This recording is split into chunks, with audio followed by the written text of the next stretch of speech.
Okay, French knots, a really cool little stitch that'll make a little like kind of bobble on our design. So they're also quite easy once you get the technique down. Okay, you need to be using 2 hands for your French knot. Okay, so it can be a bit tricky at the start, but once you kind of click with it and figure it out, they're lovely and easy. Okay, so we're going to start with our knot in our thread and pulling it up where we want our French knot to go. Okay, and then with our fabric nice and flat, I'm going to hold on with my left hand to my thread, and then with my needle I'm going to loop it around a few times.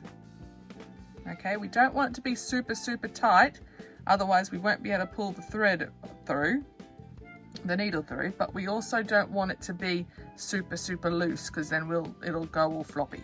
Okay, and so you can see I'm still holding on to the thread to keep that kind of firm, and I'm holding on to where I've done the loops with my forefinger, and then I'm going to pop the needle onto the fabric and just poke it through, and then holding on to the thread with my forefinger, and then I'm just holding on to the fabric on the other side so that I can be controlling it. I'm going to push it, and you'll see that those little loops that we've made are all looped around the needle. Okay, and so we're going to push that through. Oh, it can sometimes be, especially if you've got a few of them going, it can be a little bit tricky to get them through, or if you've got a thick thread like I do. Okay, and then we're going to,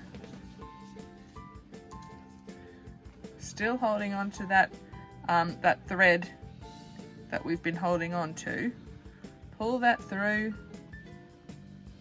and then when we've pulled it all the way through, we should hopefully have a lovely little round knot.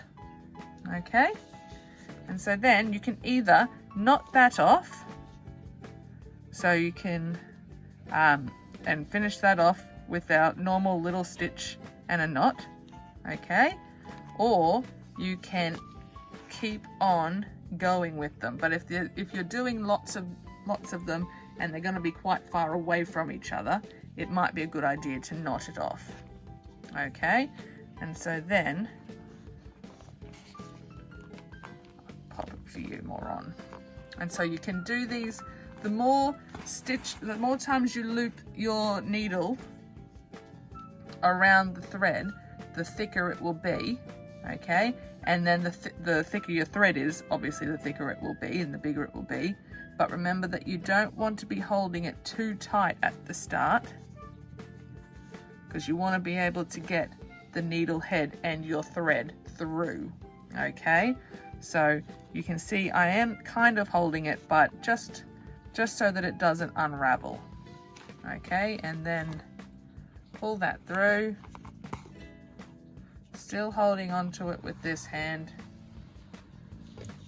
I've got quite a long thread, sorry. Oops, don't get caught on the other one. And then we pull it through.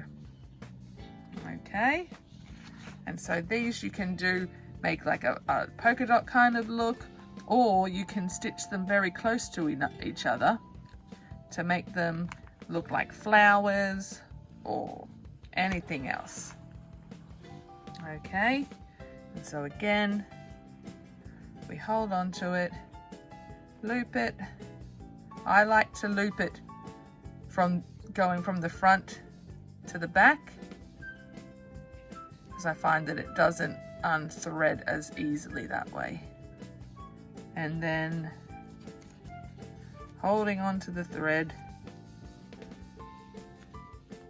we pop it through. You want to put it right near to where you came out originally. Oh.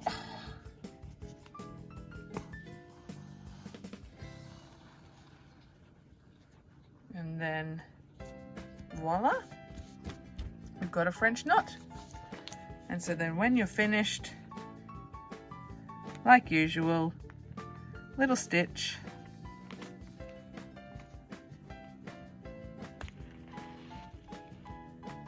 through the loop to finish the knot off. Oops.